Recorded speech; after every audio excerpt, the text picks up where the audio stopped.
Cottage pizza! Vítajte opäť v mojej kuchyni. Sme úplne v kuchyni, to znamená iba jedno. Budeme znovu niečo kuchtiť. Takže dneska je na rade cottage pizza. Budete potrebovať cottage. Vyberte mixer.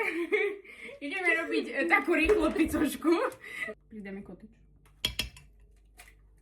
No, cottage vajco je základ. Začneme bazálkou. Rozmarín. Tu dávame aj majoranku. Teraz našu zmes vylejeme do misy.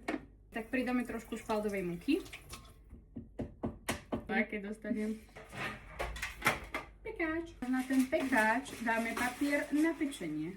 A ideme spraviť riadne veľkú pizzu. Na koľko minút? Počakajte. 25 minút. Ideme použiť toto. Chcete si dať pretlak, kečup, čo len chcete. Šunka jedna. Ja otvorím zatiaľ sušenú šunku. Proteinový syrik. Kukuričku. Taký tu máme. A teraz to dajte ešte znovu zapiec do rúry.